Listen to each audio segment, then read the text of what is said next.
Hello everyone, today we will discuss GATE paper 2023। एक video already upload हो चुकी है जिसमें आपके first 5 questions of chemistry solve हैं। अगर आपने नहीं देखी है तो प्लीज़ जाके देखिए। मैं इस वीडियो में भी लिंक आपको प्रोवाइड कर दूँगी। ओके, अगर आप मेरे चैनल पे नए हैं तो please like, share and subscribe, bell icon दबाना ना भूलिएगा। Now let's start today's first question. Question number 16. The topicity relationship of HA and HB in XYZ are. आपको 3 कंपाउंड दे रखे हैं XYZ। आप सबसे पहले ट्राई करना कि ऑप्शन एलिमिनेट हो जाए। देखो ऑप्शन में क्या है, डाइस्ट्रोटॉपिक है, होमोटॉपिक है, एंशियोटॉपिक है। होमोटॉपिक, एंशियोटॉपिक, एंशियोटॉपिक, होमोटॉपिक, होमोटॉपिक, एंशियोटॉपिक, डाइस्ट्रोटॉपिक, एंशियोटॉपिक, होमोटॉपिक। अब सबसे पहले आपको चेक करने आना चाहिए। मान लो सबसे पहले मैं फर्स्ट वाला चेक करती हूँ, एक्स वाला, कि ये आपका इनमें से किसको बिलोंग करता है। तो सबसे पहले मैं इसको रीराइट करते हैं, इस वाले स्ट्रक्चर को। यहाँ पे क्या, OH, HB, COOH, HAOH। ठीक है, तो हम यहाँ पे क्या करेंगे, सबसे पहले तो आपके पास देखो 2 प्रोटॉन दे रखे हैं, लेबल कर रखा है HA और HB। सबसे पहले तो मान लो मैं HA को रिप्लेस करती हूँ D से। ठीक है, कोई दूसरा आइसोटोप से इसको मैं रिप्लेस कर देती हूँ। ऑन रिप्लेसिंग आपका क्या बनेगा, COH, इधर क्या है D, इधर क्या आ गया OH, इधर HB और इधर क्या आ गया OH और नीचे क्या आएगा COOH। यहाँ पे HA रिज्यूम कर लेते हैं। उसके बाद नेक्स्ट बात आती है जो HB है, दूसरा है, उसको भी मैं सेम प्रोसीजर से आपको रिप्लेस कर देती हूँ। किससे, D से रिप्लेस कर दिया। तो यहाँ पे आ जाता है ऑन रिप्लेसिंग COOH, OH, इधर क्या आएगा D और यहाँ COOH, HOH। ठीक है, अगर मैं इस वाले को और इस वाले को कंपेयर करती हूँ तो क्या इनमें कुछ सिमिलैरिटीज़ हैं। दोनों में ऊपर नीचे क्या COH है, इधर क्या राइट साइड OH, इधर भी राइट साइड OH है, लेफ्ट साइड क्या है D है इसमें, और इसमें H है, इधर OH और इधर क्या हो गया D हो गया। अगर मैं इसको 180 डिग्री रोटेशन कर दूँ, ठीक है, अगर 180 डिग्री रोटेशन होगा तो क्या होगा, जो ये क्या है अप है और ये वाला क्या है डाउन है। तो जब 180 डिग्री रोटेशन करते हैं ना तो अप एंड डाउन आपस में एक्सचेंज हो जाते हैं और ये इस तरह से आपके वर्टिकली एक्सचेंज हो जाते हैं। तो इसमें क्या हो जाएगा COH, COH। ठीक है, और यहाँ क्या आ जाएगा D और यहाँ क्या आ जाएगा आपका H और इधर हो जाएगा आपका OH और इधर भी क्या हो जाएगा आपका OH। अब इधर देखो इन दोनों में क्या है, ये दोनों के दोनों क्या है, आइडेंटिकल है। आइडेंटिकल ऑप्शन में तो है नहीं, लेकिन दूसरा क्या दे रखा, होमोटॉपिक। तो जो ये फर्स्ट जो एक्स है वो क्या है आपका होमोटॉपिक। होमोटॉपिक बी ऑप्शन में है और सी ऑप्शन में है, यानी डी भी कैंसिल आउट, ए भी कैंसिल आउट, तो ऑप्शन आपके हो चुके हैं। अब नेक्स्ट बात करते हैं वाई की। अब वाई इन दोनों में देखो, एक एंशियोटॉपिक होमोटॉपिक दिखा रहा है और जेड क्या दिखा रहा है, एंशियोटॉपिक। तो इसका मतलब है जेड तो आपको चेक करना ही नहीं है। तो अगर ऑप्शन आप एलिमिनेट करना आ गया ना तो आप जो एग्ज़ाम में अपना टाइम सेव कर सकते हो। देखो जेड तो चेक नहीं करना, सिर्फ वाई चेक करना है। अब देखो वाई में क्या है, मान लो यहाँ से अगर मैं एक प्लेन डालती हूँ, ठीक है, अगर यहाँ से एक प्लेन डाल दिया तो HA और जो HB ये आपस में क्या करेंगे, रिफ्लेक्ट कर रहे हैं, और जब रिफ्लेक्ट करते हैं तो क्या होता है, वो एंशियोटॉपिक होता है। तो C option cancel out, B क्या आपका करेक्ट आंसर हो गया। ठीक है, और ये आपका एंशियोटॉपिक है।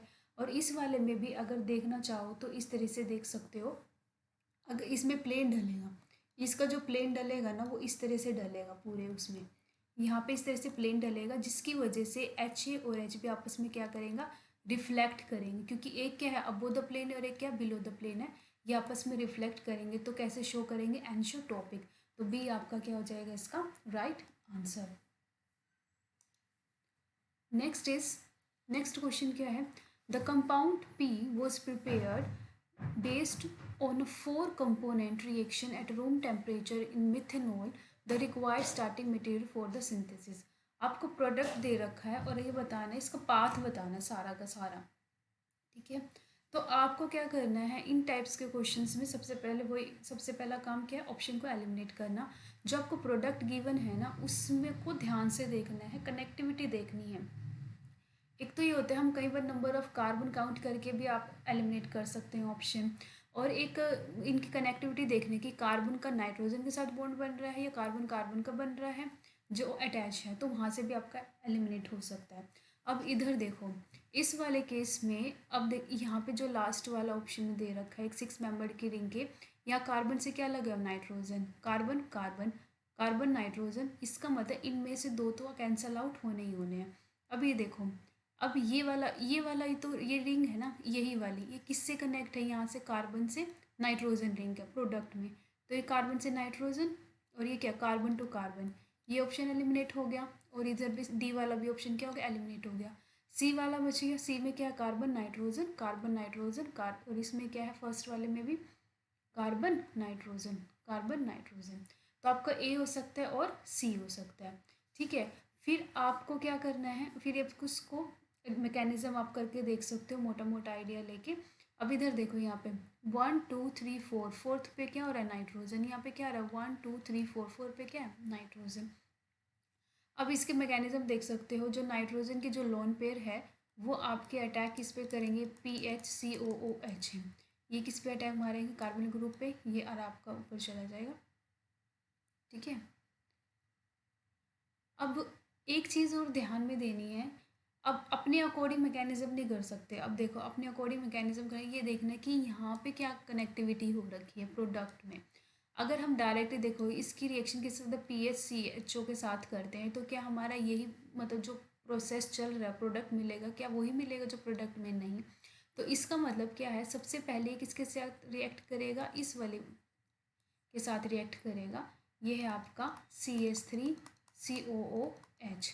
नाइट्रोजन के जो लोन पेयर है वो यहाँ पे अटैक मारेंगे और आपका O पे क्या हो जाएगा नेगेटिव चार्ज, फिर उसको न्यूट्रलाइज करेंगे, यहाँ OH2 हो जाएगा, वो आपका एज अ लिविंग ग्रुप निकल जाएगा, और आपका जो बनेगा ये तो आपका एज इट इज़ रहेगा, ये वाली रिंग तो है ये एज इट इज़ रहेगी।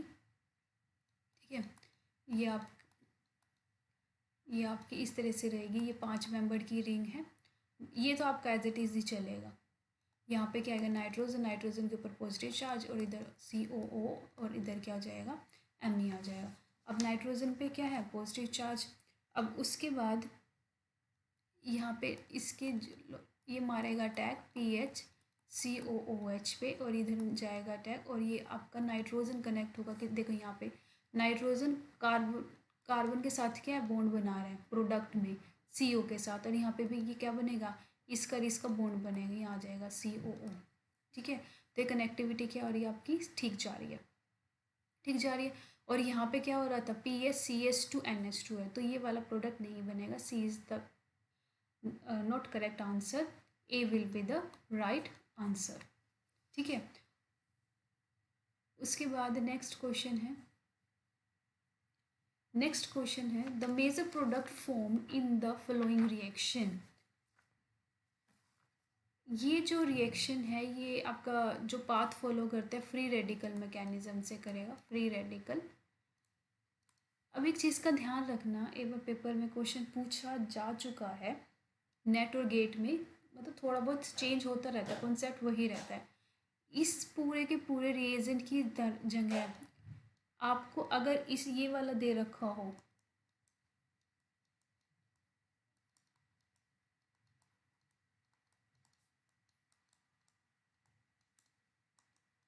H3PO2, तभी भी सेम प्रोडक्ट बनेगा, सेम ही मैकेनिज्म जाएगी, और ये भी क्या करता है फ्री रेडिकल ही बनाता है।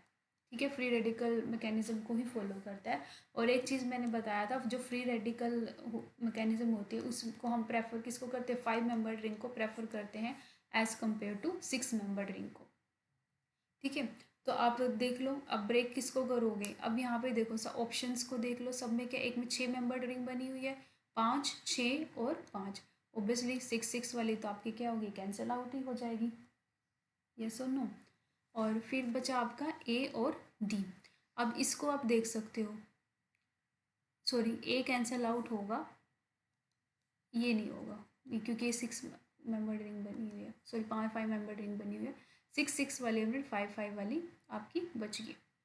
अब इन दोनों में देखो चेंज क्या है, इन दोनों में क्या चेंज है, इन दोनों में वैसे तो ऑलमोस्ट सिमिलर लग रही है, सिर्फ यहाँ पे स्टीरियो केमिस्ट्री में चेंज है। इसका स्टीरियो केमिस्ट्री दोनों का सेम है और ये हाइड्रोजन क्या दोनों अपोजिट उसमें है, ठीक है। तो इसकी जो स्टीरियो आएगी ना, जब 5 मेंबर रिंग के बनाते हैं, एक 6 और एक 5 मेंबर रिंग की है, तो सी आती है, तो B is the right answer. लेकिन आप देख लो ये कैसे हुआ, इसकी मैकेनिज्म से चलते हैं। तो ये आपका क्या दे रखा है, रिएक्टेंट दे रखा है। अब यहाँ पे क्या है, ये क्या है, ट्राइब्यूटाइल टिन हाइड्राइड। तो सबसे पहले तो यहाँ पे क्या होगा, फ्री रेडिकल, अब देख लो किस तरह से जनरेट होगा। फ्री रेडिकल जो आयोडीन है वो निकल जाएगा और यहाँ एक रेडिकल जनरेट कर देगा, और यहाँ पे भी क्या, एक रेडिकल और एक डबल बॉन्ड के पास यहाँ पे क्या हो गया, रेडिकल। अब देखो बनाना क्या है आपको, 5 मेंबर की रिंग, 1 1 2 3 4 और 5। इसका मतलब ये रेडिकल और ये रेडिकल आपका मिलकर क्या बनाएगा, बॉन्ड बनाएगा, और ये रेडिकल आपका बच गया, ठीक है। ये रेडिकल क्या करेगा, आपका हाइड्रोजन ले लेगा। हाइड्रोजन कहाँ से आया, हाइड्रोजन आया यहाँ से, जब ये ट्राइब्यूटाइल टिन हाइड्राइड ब्रेक होगा, तो ये ब्रेक होगा tributyl tin radical plus H radical. तो ये जो H रेडिकल है ना, ये इस रेडिकल से तो बॉन्ड बना लेगा और यहाँ H लग जाएगा, और जो आयोडीन निकला है यहाँ से आयोडीन निकला है आई रेडिकल, ये आपका यहाँ जाके लग जाएगा और इस रेडिकल के साथ बॉन्ड बना के आई करके निकल जाएगा, ठीक है। यहाँ पे आपकी बन गई क्या, 5 मेंबर की रिंग बन गई। अब यहाँ पे जो बनेगा प्रोडक्ट आप देख सकते हो, 5 मेंबर की रिंग बनेगी, और आपकी ये वाला B is the right answer. और यहाँ पे जो हाइड्रोजन होगा, यहाँ पे जो हाइड्रोजन है वो सेम स्टीरियो केमिस्ट्री में हो गया, तो अबव द प्लेन हो गया, बिलो द प्लेन होएगा, ठीक है। तो क्या होगा, B. The next question is the reaction of PH3PCl2 with PHNH2 preliminary produces.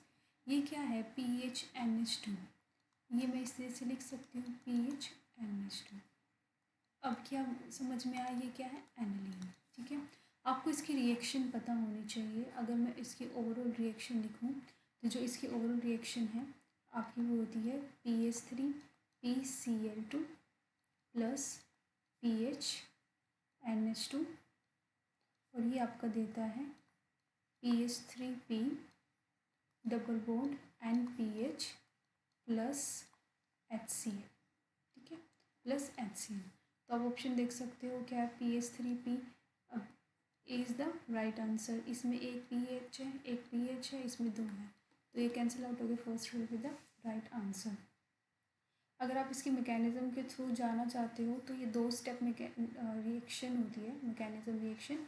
तो इसमें जो स्टेप 1 होता है, कई बार स्टेप भी पूछ लेते हैं काफ़ी बार, कि आप मतलब ये बताओ कि कौन से स्टेप में न्यूक्लियोफिलिक अटैक हो रहा है, या फिर, ठीक है। तो जो फर्स्ट स्टेप होगा उसमें क्या होगा, न्यूक्लियोफिलिक अटैक होगा, ठीक है। न्यूक्लियोफिलिक अटैक कौन करेगा, बाय एनिलीन। एनिलीन में क्यों, एनिलीन में क्या है, नाइट्रोजन के लोन पे अटैक करेंगे, ठीक है। और आपका Cl लिविंग ग्रुप है वो आपका निकल जाएगा। जो आपका सेकंड स्टेप है, सेकंड स्टेप में क्या होगा, एलिमिनेशन। क्या होगा, फर्स्ट में क्या होगा, न्यूक्लियोफिलिक अटैक होगा बाय एनिलीन, और सेकंड स्टेप में क्या होगा, elimination of HCl, leaving group निकलेगा और इसका H लेके यहाँ पे क्या बना देगा, HCl निकल जाएगा, ठीक है। तो first will be the right answer. Next is the formation of, यह मेटल है, कोई भी मेटल हो सकता है इनमें से, फ्रॉम, आपको कॉम्प्लेक्स दे रखा है, और ये देखो कोऑर्डिनेशन नंबर क्या है, 6, हेक्सा कॉम्प्लेक्स है, और ये क्या है, EN थ्राइस, ये क्या आता है, बाइडेंटेट होता है, 3 × 6 होता है, तो भी हेक्साडेंटेट है। And 3 equivalent of ethylene diamine is least favoured when metal is. अब एक बात बताओ, ये सारे के सारे क्या 3D सीरीज से बिलोंग करते हैं, ठीक है। ये हो गया आयरन कोबाल्ट निकल कॉपर, ठीक है। आपको पता है लेफ़्ट टू राइट जाते हैं तो क्या होता है, आपका साइज़ डिक्रीज़ होता है, ठीक है। मेटल का अगर साइज़ डिक्रीज़ हो गया, तो जो अगर इसके साइड वाले जो लिगेंड हो गए उनको स्पेस मिल गया, ज़्यादा उसके लग सकते हैं, ठीक है। और इधर आयरन क्या है, स्मॉलेस्ट, इसका साइज़ क्या है, लार्ज है एज़ कम्पेयर टू अदर्स। तो जिसकी वजह से ईएन हिंड्रेंस क्रिएट करेगा और एक स्टेबल कॉम्प्लेक्स नहीं बना पाएगा। तो इसका जो करेक्ट आंसर हो गया वो क्या हो गया आपका, D is the right answer. Next is the question है आपका, Wacker oxidation of alkene is catalysed by combination of, ठीक है, Wacker catalysed, Wacker oxidation of alkene is catalysed by, Wacker oxidation of alkene is catalysed by the, आपको पता है PD और copper, ठीक है, दोनों आपके किस में चाहिए, +2 ऑक्सीडेशन स्टेट में। तो ये देखो पीडी और ये लेड है, कॉपर है, first is the right answer. Cobalt नहीं होता इसमें, निकल नहीं होता, कोबाल्ट नहीं होता, तो first will be the right answer. Next is the for the conversion of, ये आपका ट्रांस इफेक्ट का क्वेश्चन है। अगर आपको ट्रांस इफेक्ट जो सीरीज होती है वो आपको याद है तो आप इजीली इस क्वेश्चन को कर सकते हो। इसका आंसर है ए। सबसे पहले आप ट्रांस जो सीरीज़ है, ट्रांस इफेक्ट सीरीज़ है वो याद करनी पड़ेगी और फिर उसका इफेक्ट देखना पड़ेगा। उसके बाद आप इस क्वेश्चन को क्या कर सकते हो, सॉल्व कर सकते हो। नेक्स्ट है आपका, the tetra coordinated copper centre in oxidise and reduce form of plastocyanin exhibit longest bond. Longest bond बताना है। सबसे पहले तो आपको प्लास्टोसाइनिन का फॉर्मूला पता होना चाहिए, ठीक है। प्लास्टोसाइनिन में कौन सा मेटल प्रेजेंट होता है, कॉपर डाइपॉजिटिव 2+ में, और यहाँ पे क्या होता है, नाइट्रोजन हिस लगा होता है हिस्टाडीन, और इधर सल्फर सिस्टीन, और इधर लगा होता है सल्फर मिथेनाइल, और इधर लगा होता है एक नाइट्रोजन हिस्टाडीन, ठीक है। अब यहाँ पे ये कौन सी फॉर्म है, इसने बोला है ऑक्सीडाइज और रिड्यूस्ड। ये जो फॉर्म होती है ये है आपकी ऑक्सीडाइज्ड फॉर्म। क्या है, ऑक्सीडाइज्ड फॉर्म। तो ये जो ऑक्सीडाइज्ड फॉर्म है इसमें जो आपका कॉपर और जो सल्फर वाले जो बॉन्ड लेंथ होती है वो होती है आपकी 280 के आसपास, और कॉपर सल्फर कौन सा, सिस्टीन वाला, उसकी होती है 210, और इसकी होती है 210, और इसकी होती है 190, ठीक है। तो आपको बताना है लॉन्गेस्ट बॉन्ड। तो लॉन्गेस्ट बॉन्ड कौन सा होगा, कॉपर का सल्फर, कॉपर के साथ सल्फर का बॉन्ड कौन सा, मिथेनाइल। तो आपका ये देख लो, ये क्या सिस्टीन का सल्फर, ये तो नहीं हो सकता, ये क्या है मिथेनाइन का सल्फर, ये हो सकता है, ये ऑप्शन एलिमिनेट हो गई, ये ऑप्शन एलिमिनेट हो गई, ये हो सकता है, ये हो सकता है, ठीक है, ठीक है। अब नेक्स्ट है, अगर मैं रिड्यूस फॉर्म की बात करूँ, ठीक है, रिड्यूस फॉर्म में भी क्या होता है, इसी का ही आपका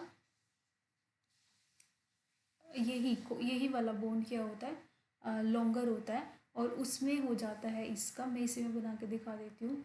जो आपका रिड्यूस फॉर्म होगी ना, उसमें यहाँ पे जो बॉन्ड लेंथ होती है वो चेंज हो जाती है, और जो बॉन्ड लेंथ होती हैं वो होती है, जैसे कॉपर सल्फर, इसकी हो जाती है आपकी 290 मिथेनाइन की, कॉपर मिथेनाइन की, और इसकी होती है 210, और इसकी हो जाती है 230, और इसकी हो जाती है 210, ठीक है। तो इसमें भी लॉन्गेस्ट कौन सा है, यही वाला। तो इसका जो आंसर होगा कौन सा, बी नहीं होगा, कौन सा आंसर होगा आपका, डी होगा। इस ये बाय इनऑर्गेनिक का क्वेश्चन है। बाय इनऑर्गेनिक क्वेश्चन का आपके नहीं तो स्ट्रक्चर्स अच्छे से पता होनी चाहिए, ओके। तो जो नेक्स्ट क्वेश्चन है आपका, packing fraction efficiency of sphere for a body centre cubic lattice is approximating. देखो वैसे तो आइडिया हमें होता ही है, तो जो बॉडी का होता है कितना होता है 68%, हम इसको टिक करके निकल सकते हैं। एफसीसी का कितना होता है 74 का होता है, और जो सिंपल वाला 52 के आसपास होता है, करके नहीं। लेकिन आपको इसका आइडिया भी होना चाहिए भी ये आया कैसे है। तो इसमें ना आपको पैकिंग एफिशिएंसी निकालने का फॉर्मूला पता होना चाहिए। जो पैकिंग एफिशिएंसी फॉर्मूला निकालते हैं is equal to Z into 4/3 pi R का cube divide by A naught का क्यूब, ठीक है। आपको ये फॉर्मूला पता होना चाहिए। जेड की वैल्यू क्या होगी इसमें 2, बीसीसी में जेड की वैल्यू होती है 2, और यहाँ पे आपको ए नॉट की वैल्यू पता होनी चाहिए, है ना। तभी तो इसको पूरे और सॉल्व करके आपको परसेंटेज फॉर्म में परसेंटेज में निकालना है, तो इसको इंटू 100 कर देना है। तो इसमें ना एक आपको यहाँ पे एक टेबल है वो आपको पता होनी चाहिए। टेबल कैसे, देखो एक होता है सिंपल, एक होता है एफसीसी, और एक हो जाता है बीसीसी। ये आपको इजी रहेगा, आपको इनकी वैल्यूज़ याद होनी चाहिए। D distance is equal to a nought, FCC में ए नॉट बाय √2, BCC में √3/2 ए नॉट। ठीक है, और अगर मैं आर की वैल्यू निकालूँ तो इसका हाफ कर देना, ए नॉट बाय 2, इसका करूँगी तो क्या हो जाएगा 2√2, इसका हाफ करूँगी तो √3/4 ए नॉट। अब किसका चाहिए मुझे, BCC का। आर की वैल्यू पता है, आर क्या है √3/4 ए नॉट। अब ए नॉट की वैल्यू कैसे आ जाएगी, 4r × r under divide by √3। ये आप यहाँ पे पुट कर देना, 8 से 8 कैंसिल हो जाएगा और आपकी जो सोल्व करके जो एफिशिएंसी आएगी, पैकिंग एफिशिएंसी, वो कितनी आएगी 68%। तो B is the right answer. Next question है ऑर्गेनोमेटेलिक से है, the organometallic catalyst for the flowing transform. आपको रिएक्शन दे रखी है, आपको कैटलिस्ट बताना कौन कौन से कैटलिस्ट हैं। ठीक है, तो आपको इसके कैटलिस्ट का पता होना चाहिए। ये जो रिएक्शन है ना, इसको बोलते हैं आप जो सबसे पहले तो आप रिएक्टेंट देखो और फिर क्या देखो, प्रोडक्ट। अब इसमें क्या है, ये ओपन चेन है और ये क्या बने, रिंग बनी हुई है। ठीक है, तो हम इसको यहाँ बोल सकते हैं, ये क्या है आपका मिथेसिस, मिथेसिस रिंग क्लोजनिंग। क्या होगा, मिथेसिस रिंग क्लोजनिंग। और ये किस में होता है, मेटल कार्बीन और मेटल कार्बाइनो। ठीक है, मेटल कार्बिनो या कार्बाइनो, वहाँ पे क्या होता है, रिंग क्लोज हो जाती है, उसी को क्या बोल देते हैं, मिथेसिस। अभी यहाँ पे क्या कार्बीन है और यहाँ पे क्या हो रहा है, रिंग क्लोज हो रखी है। ठीक है, तो अब इधर देखो कौन करता है रिंग क्लोज, ये देखना है। ये वाला जो दे रखा है, ये कैटलिस्ट कौन सा है, इसको बोलते हैं ग्रब्स कैटलिस्ट। क्या बोलते हैं, ग्रब कैटलिस्ट। ठीक है, इसी का ही काम होता है, ये रिंग क्लोज कर देता है। जो सेकंड वाला है, ठीक है, ये RH, ये आता है आपका हाइड्रोजिनेशन में। हाइड्रोजिनेशन, आपको हर एक कैटलिस्ट का काम पता होना चाहिए। ये आता है आपका हाइड्रो फॉर्मलाइजेशन। और ये जो लास्ट वाला है, इसको बोलते हैं, इसको हो जाता है मोनोस्टो प्रोसेस, मोनोस्टो प्रोसेस। तो इसका जो आंसर होगा, answer will be the first one is the right answer. Group theory से, point group of naphthalene C10H8। ठीक है, सबसे पहले तो आपको बनाना पड़ेगा नेप्थलीन, 2 6 मेंबर की रिंग है, 2 बेंजीन बना के इनको कनेक्ट कर देना, कार्बन काउंट ज़रूर कर लेना। ठीक है, ये बन गया आपका नेप्थलीन। ठीक है, तो इसमें इसका जो पॉइंट ग्रुप होता है वो होता है D2H। अब देखो कैसे, देखो एक तो यहाँ से C2, अब जो C2 पास होगी, C2 कैसे पास होगी, एक तो C2 ये एक्स एक्सिस है। ठीक है, यहाँ से पास हो सकते हैं, एक C2 ये है, C2 एक्स एक्सिस, और एक अलोंग वाई एक्सिस भी पास हो सकती है। ठीक है, और एक जेड एक्सिस भी आपके पास हो सकते हैं। और if more than the C2 is present, तो वो किस में जाएगा, डी वाले में। वैसे भी सारे डी दे रखे हैं, तो अब इसमें देखना है, देखो 3 तो हो नहीं सकते, 2 ही होगा। अब यहाँ पे H देखना है, सिग H है, प्लेन है या नहीं, सिग्मा H इसमें प्रेजेंट है, तो ये आपका B is the right answer. उसके बाद है द करेक्ट स्टेटमेंट।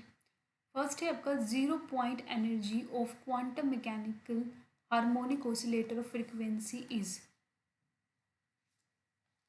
इसको चेक करना पड़ेगा पहले कि ये ट्रू है या फॉल्स है। अब देखो, अगर मैं एनर्जी 0 पॉइंट एनर्जी निकालना है मुझे, और अब ये देखो हार्मोनिक ऑसिलेटर है, तो ऑब्वियसली क्या SHO है। ठीक है, और n इज इक्वल टू 0 इसमें मतलब अलाउड होता है, प्रेजेंट हो सकता है। इसका जो फॉर्मूला होता है, energy is equal to ½ H0। अगर 0 पॉइंट एनर्जी निकालना है तो लोवेस्ट वाले n की वैल्यू कितनी है, 0। तो इसमें n की वैल्यू 0 पुट करूँगी तो क्या होगा, ½ H0। तो ये क्या कह रहा है, यही तो कह रहा है कि 0 पॉइंट एनर्जी कितनी क्या है, H0/2। तो ये क्या आपका ट्रू है, आपका क्या है, ट्रू है। गलत बताना है, इनकरेक्ट वन। नेक्स्ट आप देखो, नेक्स्ट क्वेश्चन क्या कह रहे हैं, sorry next part, the energy level of quantum mechanical rigid rotor is inversely proportional to the moment of inertia. कैसा है चेक कर लेते हैं. एनर्जी क्या होता है is equal to B J plus one. ठीक है. अब जे बी की वैल्यू आपको पता है. बी की वैल्यू क्या होती है H square by 8 pi square I. I क्या है मोमेंट ऑफ इनर्शिया. ओके. तो अब ये क्या कह रहा था energy level is inversely proportional है ना. तो अगर मैं यहाँ पे पुट करूँ 8 पाई स्केयर आई और यह जे प्लस वन ऐसे रह गया. ठीक है. अब देखो ये क्या है इन्वर्सली प्रोपोर्शनल हो ये क्या है energy is inversely proportional to I. तो ये भी क्या हो गया आपका करेक्ट वन हो गया. ठीक है. नेक्स्ट देखो the time independent Schrodinger equation for lithium 2+ can not be solve exactly. This is wrong. Absolutely wrong. This is the right answer. ठीक है. ये रॉन्ग है और रॉन्ग ही पूछा हुआ था. सी इज़ द राइट आंसर. क्यों नहीं हो सकता इसको सॉल्व किया जा सकता है. अगर देखो लिथियम को नहीं सोल्व सकते क्योंकि इसमें क्या है और हाइड्रोजन हीलियम में 3 इलेक्ट्रॉन प्रेजेंट हो जाते हैं. लेकिन ऑलरेडी ये 2 इलेक्ट्रॉन से निकाल रहे हैं ना. तो एक इलेक्ट्रॉन है. एक इलेक्ट्रॉन किसके सिमिलर होगा किसके सिमिलर है हाइड्रोजन के. तो हाइड्रोजन को तो सॉल्व कर ही सकते हैं. ठीक है. तो नेक्स्ट है आपका डी को चेक कर लेते हैं. Total angular momentum of an atomic system is equal to the sum of orbital angular momentum and spin angular momentum. Obviously this is the right. J is equal to L plus ऐसा होता है. ये भी क्या आपका true है. तो जो इसका जो राइट आंसर होगा वो कौन सा होगा आपका सी. क्योंकि ये क्या कैन नॉट लिखा हुआ which can be solve exactly. Okay. The next one is for an ideal gas. Gas देखो मेंशन कर रखी है molecular partition function in the canonical ensemble that is proportional to the system volume is. अब आपको क्या करना है एक एक को चेक करना पड़ेगा. सबसे पहले हम फर्स्ट वाले को चेक करते हैं vibration partition function for an ideal gas. The molecular partition function in the canonical ensemble. देखो कैनोनिकल एसेंबल मेंशन कर रखा है that is proportional to the system volume. Okay. Vibration partition function आप देख लो. अगर मैं बात करूँ एट हाई टेम्परेचर पे. ठीक है. एट हाई टेम्परेचर पे वाइब्रेशन पार्टीशन फंक्शन की वैल्यू कितनी होगी. Vibration part is equal to KT/h नहीं होती है. ठीक है. तो जो ये फ्रीक्वेंसी है वो क्या है इसकी इन्वर्सली प्रोपोर्शनल. क्या है इसकी इन्वर्सली प्रोपोर्शनल. तो ये तो हो नहीं सकता. Next is rotational partition function. अगर मैं रोटेशनल पार्टीशन फंक्शन का फॉर्मूला लिखूँ ये क्या है KBT. यहाँ पे आ जाएगा सिग्मा HCB. ठीक है. तो अगर ये किसके इन्वर्सली प्रोपोर्शनल हो गया आपका B के. इन्वर्सली प्रोपोर्शनल क्या आपके B की वैल्यू अभी मैंने बताई थी क्या होता है h²/8 पाई स्केयर आई. तो ये मैं बोल सकती हूँ पार्टीशन फंक्शन डायरेक्टली प्रोपोर्शनल किसके है μr² that is a moment of inertia. तो ये किसके डायरेक्टली प्रोपोर्शनल हो गया आर के डायरेक्टली प्रोपोर्शनल हो गया. लेकिन यहाँ तो वॉल्यूम की बात हो रही है. ठीक है ना. तो यहाँ पे ये भी कैंसिल आउट हो गया. Next is electronic partition function. अगर इलेक्ट्रॉनिक पार्टीशन फंक्शन की बात करूँ तो उसमें हो जाता है ये होता है समीशन. ये डिजनरेसी जी से रिप्रेजेंट करते हैं और ये हो जाता है. इसमें भी कोई सीन नहीं है तो ये भी आपका क्या कैंसिल आउट हो गया. Next is the translation partition function. जो ट्रांसलेशन पार्टीशन फंक्शन आपको पता ही है डायरेक्टली प्रोपोर्शनल किसका होता है वॉल्यूम. और ये क्या होता है वेवलेंथ का क्यूब होता है. तो ओबियसली तो जो ट्रांसलेशन पार्टीशन फंक्शन है वो डायरेक्टली प्रोपोर्शनल है किसके वॉल्यूम की. यही तो पूछा गया था. तो जो इसका आंसर होगा correct D is the right answer. Next question है आपका the total angular momentum for light atoms is obtained by RS coupling where JJ coupling is used for heavy metals. True. This is true. It means S क्या है आपका true. S true है. S true हो सकता है. S true हो सकता है. false नहीं हो सकता. Next is the spin orbit interaction are weak in light atom.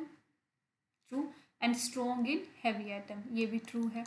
तो R आपका true है. S और R true है. SR true है. R false है. ये भी ऑप्शन एलिमिनेट हो गया. नेक्स्ट इज क्या दे रखा है R is the correct reason of S. True. तो first will be the right answer.